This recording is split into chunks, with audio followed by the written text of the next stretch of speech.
Welcome to everyone. We are going to look tonight at Parshas Vayera. If you've got the Stone Chumash, you'll find that the Parsha begins on page 78. It's Perek Yud Ches, chapter 18 of Bereshis. I'd like to start, however, not at the very beginning, but to examine and to study one of the very interesting and important passages in the Parasha. Of course, the Parasha begins with Avraham and Sarah, who were visited by three Bedouin passers-by. Of course, they turned out to be Malachim, and they have a very important news for them. And then the Malachim, or two of them in any case, make their way onward to Sodom. And actually, before they get to Sodom, Avraham accompanies them and escorts them. And then we have the several psukim that I would like to look at together. And that is when Hashem says in a kind of editorial comment, you'll find it on in the Art Scroll Stone Chumash on page 80, it's Pasuk Yud Zayin. So it's chapter 18, verse 17. Vashem Amar, God said, like to himself, so to speak, shall I withhold from Avraham, shall I obscure from Avraham's attention what I plan to do? Va'Avraham legoy gadol va'atzum. He will be a great and important nation, his descendants, and he will become the patriarch of a great nation. V'nivrachu vo kol goyei haaretz, and through him will all the nations of the world be blessed. Ki yada'ativ, because I know him. L'man asher yitzava. So yada'ativ, the simple meaning is I know him, but Ramban explains that it means I love him. Ki yada'ativ, to know someone is to feel a kinship, to feel an affinity for that person. It's an expression of affection. Ki yada'ativ, l'man asher yitzaves banav es beiso acharav, that he will instruct his family and his household after him. V'shamru derech Hashem lasos tzedakah u'mishpat. They will follow, they will safeguard the path of God to perform charity and justice. L'man havi Hashem al Avraham es asher diber alav. In order to bring upon Avraham that which I have spoken about him or said about him. It's a little bit cryptic, this passage. It sounds as if the reason that Hashem feels he must disclose to Avraham his intention with Sodom has to do with the fact that Avraham is going to instruct his progeny after him, his posterity. Avraham is such an important person. He has such an important legacy for mankind. I must tell him this information. Why? What's the point? Evidently, Hashem feels that by telling Avraham his intention vis-a-vis Sodom, he will give Avraham an opportunity, almost prompt him to step forward and to seek to persuade God not to carry out his stated intention. So even though the Torah doesn't say explicitly, that this is the reason, but that is the implication. The last words are also a bit obscure, though. L'man havi Hashem al Avraham es asher diber alav. Almost as if this is a condition for Hashem to do for Avraham that which he had indicated his intention to do. It's almost as if the blessing that Hashem gave to Avraham, and he's given him a few blessings in the course of his career that the Torah has told us about, but it seems as if, I wouldn't say it's exactly dependent, but this is the justification. This is why such a great blessing is warranted, because Avraham is going to teach his progeny after him. Lasos tzedakah u'mishpat. So, Sofer refers to Rashi, refers to Ramban, and then he says, this is how I would like to suggest we can understand this, and I'd like to share that with you tonight. He says, and he explains, by the way, also the word acharav, lema'an in Pasuk Yutes, verse 19, ki yadativ l'man asher yitzaves banav es beiso acharav, after him. So Ksav Sofer is also going to explain the significance of that word after him. In other words, future generations. Avraham has a mission that Hashem is hinting to Avraham that he should embrace that.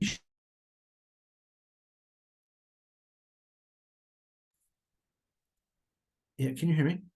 He says the following: the Torah has indicated that Avraham, previously, that Avraham is one who is an advocate or an activist for belief in God. We found already in a couple of places it says Vayikra b'Shem Hashem, he called out in the name of God. And we find in the very beginning of the Parasha how Avraham goes to greet those visitors. We don't necessarily see his advocacy for God in that case exactly, but we find, and certainly Abraham's legacy, his maybe most profound legacy, is the belief in a single God. Abraham stands against the prevailing belief in polytheism and paganism, and Abraham is the one who introduces to the world the idea of a single God. And as he said, he's an activist, he spreads the word. So Abraham has a very, let's say, well-established track record in terms of bringing people close to Hashem. That's wonderful. But according to Sofer, Hashem has something further in mind as well. He says Abraham's role in promoting belief in God is a matter of public record. But Hashem wants to give Abraham also a chance to demonstrate the importance of Bein Adam lechaveru, between man and his fellow man. Hashem orchestrates the whole extended conversation with Abraham, in which Abraham tries repeatedly to bargain Hashem and to persuade God to allow the people of Sodom to survive and to avoid the punishment which Hashem tells him is going to be brought upon them for the sake of 50 righteous people or 45 righteous people, etc. In other words, Hashem says that the legacy of Abraham is also to teach people about the importance of unity, the importance of societal cohesion. And the problem with Sodom, he says, is that Sodom is corrupt. And according to Sofer, the great sort of definitive nail in the coffin of Sodom, if we can use that expression, is the fact that they were misanthropic. It's true that they were ra'im v'chata'im l'Hashem, they were wicked and villainous vis-a-vis their relationship with God, but also vis-a-vis their relationship with one another. And he mentions, for example, in establishing this, the importance of this, Sofer mentions a comment of Rashi in Parshas Noach in chapter 11, verse 9, if you want to make a note of it or look it up. There, Rashi says, quoting the Medrash, we actually alluded to this in a voice note recently as well. There, Rashi says that the generation of the flood was destroyed. The generation of the Tower of Babel were merely dispersed. And the Tower of Babel, according to a rabbinic tradition, they wanted to wage war against God himself. The generation of the flood was degenerate and there was a societal breakdown, but we don't find that their theological failings were paramount. Probably they were also pagans, but the Torah doesn't emphasize that. In the case of the Tower of Babel, it does. Says Rashi over there, that Sofer refers to, that we learn from the fact that the generation of the flood was drowned and wiped out, and the generation of the Tower of Babel survived. We learn from there the importance of unity, the value of cohesion in the society, even though they were united for a nefarious cause in the Tower of Babel, but at least they were united. So Hashem disrupted their unity and the project was abandoned. But in the case of the generation of the flood, it says, Malach haaretz Hamas, the world was full of Hamas. I know Hamas is on everybody's mind, but Hamas really is an Arabic acronym. It's not really derived from the Hebrew, but it's a remarkable coincidence. Hamas means theft with the threat of violence. There is an element of violence with, the word Hamas as well, but it means to steal or to rob with a threat of violence. The point is that the ultimate nail in the coffin for the generation of the flood was the theft, was the breakdown of the society. And says Ksav Sofer, the same we learn about Sodom as well. The Gemara Sanhedrin relates how there was a certain girl. The pasuk says, "Zakas Sodom va'amora," the call, the cry, the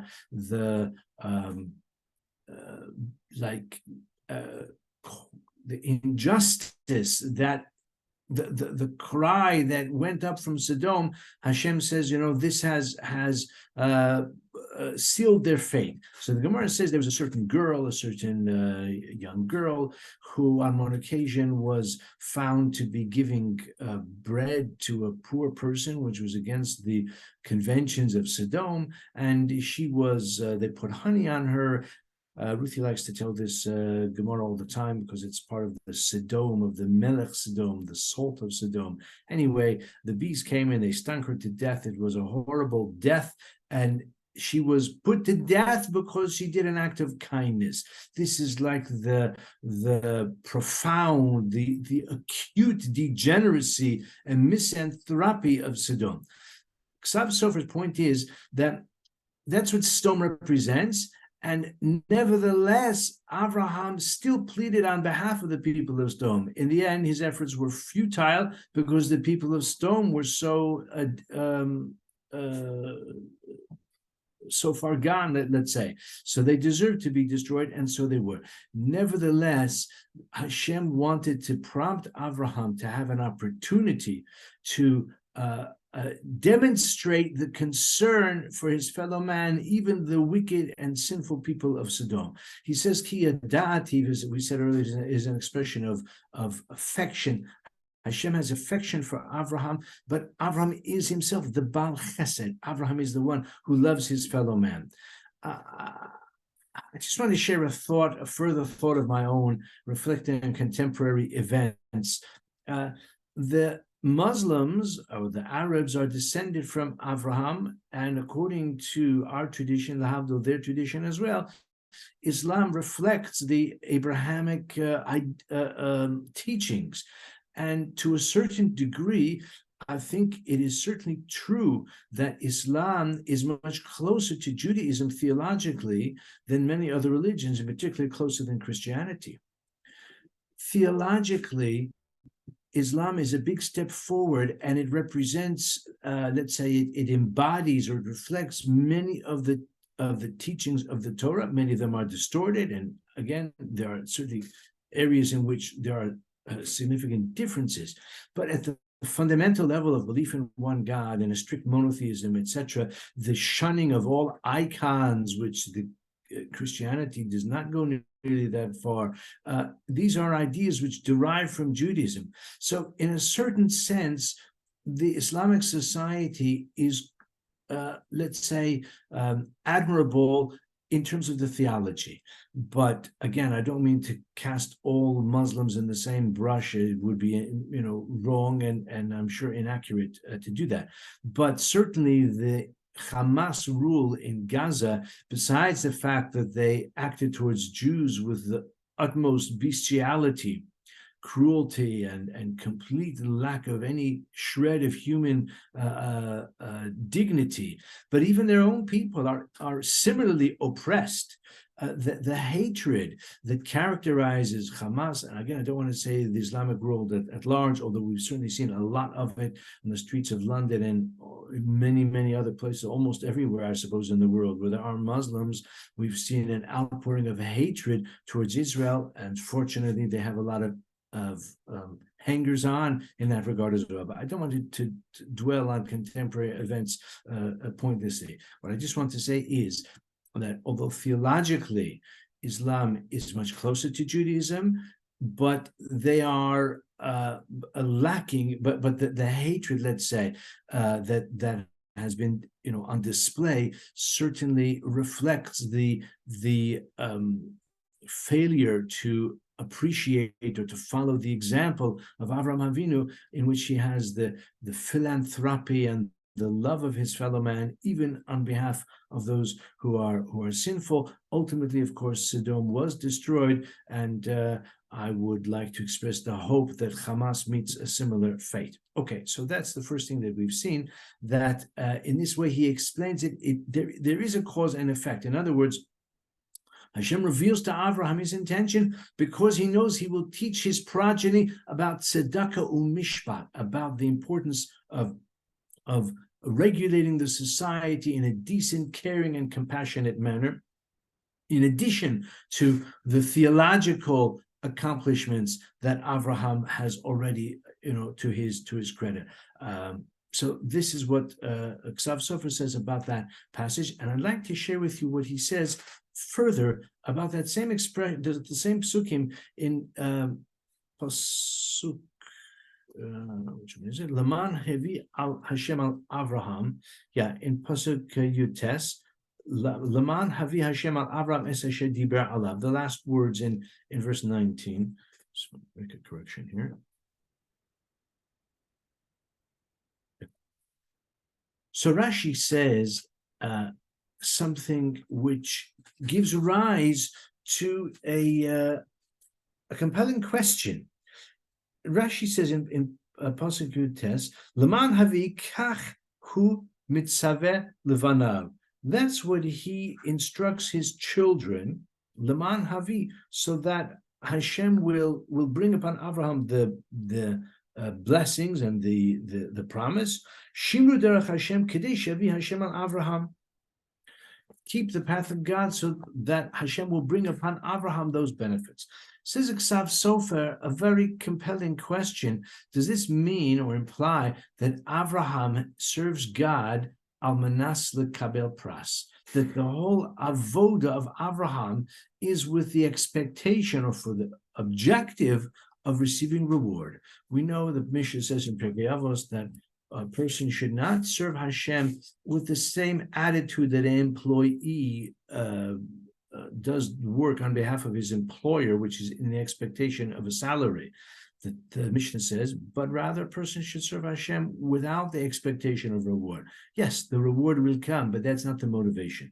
So he asks that Ksav Sofer asks, according to Rashi, it sounds as if Leman Havi Hashem, so that Hashem will bring upon Avraham the blessing. And it sounds as if Avraham is teaching his children that same formula. Was it Almanas Lekabel Pras?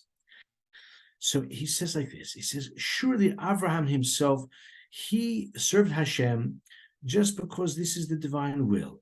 Moreover, even the acts of kindness and chesed that he performed, he didn't do it because he was hoping to burnish his credentials or virtue signaling or maybe get some other benefit that he might receive. Certainly not. Avraham's purpose was only to fulfill the will of God. However, says Ksav Sofer, according to the Rambam, when it comes to training a child, when it comes to teaching a child, then it's acceptable and probably it's the sensible path to establish a kind of pattern of reward, of incentive, and even to talk to a child about how keeping the Torah and the mitzvahs will bring about, improvement in your life. And again, certainly one cannot and should not imply that great benefits or any particular sort of divine blessing is sure to follow from keeping the mitzvah or whatever it might be. We don't have any such certitude, certainly in this world. But nevertheless, to accustom a child to as I said, incentivizing the child or something like that, this is legitimate, and even to talk about a reward, whether in the next world or in this world as well.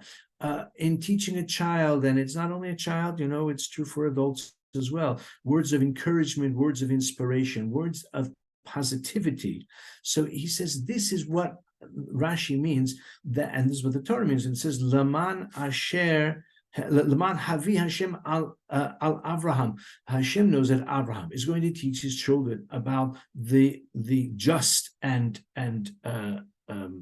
charitable ways of Hashem, that a person should act towards others in that way. And in terms of like inspiring others. That's why it says acharav as well. You need to give the motivation that will cause the child, let's say, to embrace the way of life out of love and out of appreciation. He contrasts that with the sort of harsh approach in which a child is almost compelled or bullied into doing mitzvahs, because the father or the parents demand it of him. Obviously, that is only going to be effective as long as the circumstances mean the child has no choice. But when the child grows up and goes on his own way, then he's not going to follow the path of the Torah or of the parents if it was only kind of forced upon him in a coercive way. He says that's why the Torah says the word acharav, after him, that Avraham will teach his children in a way that will inspire them, in which they will have the love of the Torah, but the love of their fellow man, the love of acting in a just and compassionate and charitable, magnanimous, benevolent way. And in so doing, even after Abraham's demise, even when it's his children or grandchildren or future generations, they will follow on that path. Of course, that's why Avraham also is exemplary in modeling that behavior. And the Torah describes in quite a lot of detail here and elsewhere in the life of Avraham how concerned he is for others, for the well-being of others, including we saw last week, his wayward nephew Lot. He went to save him, and other examples that we have mentioned here as well. Sofer adds on something else very nice. He says, with this, we can understand a well-known pasuk in Tehillim, L'chuvanim shim'u li yiras Adonai lamedchem. The next pasuk is Mi ha'isha chavetz chaim, etc. L'chuvanim, go, my children, shim'u li, listen to me. The fear of God I will teach you. But the first word lechu is strange. It should say ba'u. He should say, come to me, my children, lechu vanim, like ba'u vanim, shimuli, listen to me, yiras Hashem alamedchem, I will teach you about the fear of God. Why does it say lechu vanim? Says Eksav Sofer, according to his suggestion, it's very clear, isn't it? Because the psalmist, David HaMelech, says, L'chu vanim, I'm going to teach you fear of God, so that even when you go on your way, even when you grow up and you make your own way in life, you will still listen to me, meaning you will still remember the teachings, because I will instill within you Yiras Hashem alamedchem. I will teach you Yiras Hashem. So he says, in this way we can understand the word lechu. The emphasis is that even in the future, even when the child is no longer under the immediate influence or even domination of the father or the mother, as the case may be, lechu vanim. In the future, when you make your way in life, you will still be inspired and motivated to follow the right path, because Yiras Hashem alamedchem. And that's how Eksav Sofer suggests that this can help us explain what the Torah means here about Avraham. So Avraham served God shalom and asla kabel pras, but the Torah is hinting here to the methodology in teaching a young child that there is a place for the incentivization and also the, as I say, words of encouragement and inspiration and modeling behavior which is worthy of emulation. I want to share one further thought, and that is when Avraham proceeds with his negotiations. So far we've seen the prelude to why Hashem reveals to Avraham his intention. And when Avraham then pursues the negotiation, so we find in Pasuk Chavav, verse 20, no, Pasuk Chavhei, Chalila, verse 20, Chavhei, Chalila lecha me'asos kadavar hazeh. It would be sacrilege for you to do something like that. Lahamis tzadik im rasha, to kill the righteous with the wicked. V'haya ketzadik kerasha, in which case the righteous and the wicked will be the same. They'll both suffer the same fate, the righteous and the wicked. How can that be? It's sacrilege for you.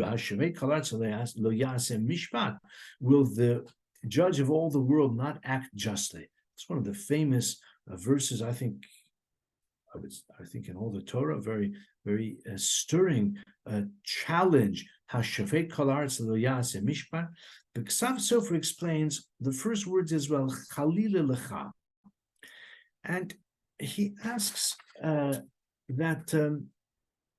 What is the significance? I mean, he says, Rashi, if you take a look at Rashi, says something superficially astonishing. Rashi says, Yomru kachi umanuso. They will say, people will say, this is the style of God. Shotef hakol, he destroys them all, washes them all away. Tzadikim v'reshaim, the righteous and the wicked. That's what happened in the generation of the flood and the generation of the Tower of Babel as well. They were dispersed without distinguishing between the righteous and the wicked. Now, that's not entirely true, because Noah was righteous and he was saved. But the suggestion is maybe there were some other people who were righteous as well. It's difficult to imagine that Noah was the only one in the entire generation, or perhaps he was the only one. In any case, people in their cynical way will say this is God's style. So Sofer kind of says, well, Rashi's comment begs the question. I mean, is it reasonable for Avraham to even imagine, to contemplate such a notion that the righteous and the wicked will endure and suffer exactly the same fate at the hands of God directly? Some of the Mefarshim say that if we look closely, we find a distinction when Hashem acts directly, or when he uses an agent, an angel, or the angel of death, possibly. We do find such an idea that when Hashem is, so to speak, directly involved, he will distinguish even between a righteous and a wicked person. But if the midas hadin, if the attribute of justice, of judgment is dominant, then even the righteous could get caught up in the wickedness of the generation. But Ksav Sofer doesn't go down that route exactly. He has a very imaginative suggestion, and his suggestion, his approach, we'll see in one moment, also explains why it says V'haya ketzadik kerasha. Why does the Torah use the chaf hadimyon, the chaf suggesting similarity? Why twice? It could have simply said V'haya tzadik kerasha. The righteous will be like the wicked, but ketzadik kerasha, there seems to be an extra letter chaf. Says Ksav Sofer, there can be a scenario in which you've got wicked people, and they maybe are dominant within that town or within that environment. They are degenerate, etc. There is one person, or maybe a small number of people, who are regarded by the wicked as righteous because they're not as wicked. They don't engage in the same kind of villainy or to the same extent. And they regard that person as righteous. It could be that in the eyes of God, in actuality, that person is also not righteous. He's just a little bit less villainous than his neighbors. So it's only relative to the Risha'im that they think of him as a tzaddik. But really, in the eyes of Hashem, he's also deserving of punishment. But because people don't realize that, because the wicked, or maybe even the onlookers, imagine that this person is righteous, the others are wicked, so that would be chalilulach. It would be a chilul Hashem if you were to punish someone who is perceived as righteous, even if in actuality he's far from righteous and he deserves a similar fate to the rest of the wicked people. But if in the popular imagination he is more righteous, he is someone who is deserving, so therefore that's what Avraham says, Chalila lacha. So in actuality, divine justice would be naturally, let's say, evaluated in his own right. That relatively righteous person is also undeserving. But nevertheless, because of his relative position, it's a bit reminiscent of course, what it says about Noah. And so here you have a similar view as well. So, I mean, a little bit similar, which Ksav Sofer says. That's why it says Vayera Tzadik Rasha, that it's as if the tzaddik and the rasha are similar to one another, whereas in fact they're not the same. Meaning the rasha is wicked, the tzaddik is not as wicked, but he also is wicked, but because of the degeneracy of everyone else, so they perceive him as a tzaddik. And in the drushes of the Ksav Sofer, he says the similar idea in a slightly different way. He says maybe this righteous person, his standing has been undermined only because of the influence of the wicked. Really, maybe in his own right, he has the potential for righteousness. Probably every person has potential for righteousness, but maybe deep down he is a righteous person. He's a believing person. He's an honest person, but he's been corrupted by his environment. So he says in that way as well, Hashem should maybe be more tolerant of him, recognizing that his iniquity is the influence of his surroundings. It's a slightly different tack that Ksav Sofer says in the drushes. He has a drasha and Rosh Hashanah, and he mentions this at that point as well. So just to summarize, as we like to do, we have seen Hamachaseni Avraham, that Avraham was renowned for calling in the name of God, teaching about the belief in God, about the oneness of God, but Hashem wanted Avram to also have a chance to demonstrate and to achieve valor in the manner, in the arena of bein adam lechaver, between man and his fellow. And ultimately that is the breakdown of the society which led to the destruction in the days of the flood. And Sodom also, the true villainy of Sodom was in their breakdown of society. And a suggestion which you can take it or leave it, that maybe a similar thing is true for the Muslims, that theologically they are closer to Judaism, but the hatred and the cruelty, even within their own society, at least in Gaza, means that they hopefully are doomed, or at least they deserve to be doomed. Not that I'm one to say, but anyway, that is my view. Then we said, Laman Havial Avraham, it sounds as if Avraham is serving God in order to receive reward. We said that's not the case. Avraham is serving Hashem only because of altruistic reasons, because that's the right thing to do. But in terms of his teaching his children after him, so for a child it's legitimate, and it's even a good strategy to accustom the child to the idea of as we said, incentives, and to encourage and inspire a person so that he realizes that there are benefits to keeping the path of the Torah. And then lastly, we said Tzadik Rasha, maybe the Tzadik actually is not that much different than the Rashaim, but because he's regarded by the Rashaim as righteous, it would be a Chilul Hashem if he were to suffer the same fate. So thank you very much for listening, and wish everyone a wonderful Shabbos. Hopefully we'll only hear good news in the days ahead from the very traumatic era or period that we are in right now, certainly in Israel and even worldwide for the Jewish community, as we know. So I wish everyone a wonderful Shabbos and only good news.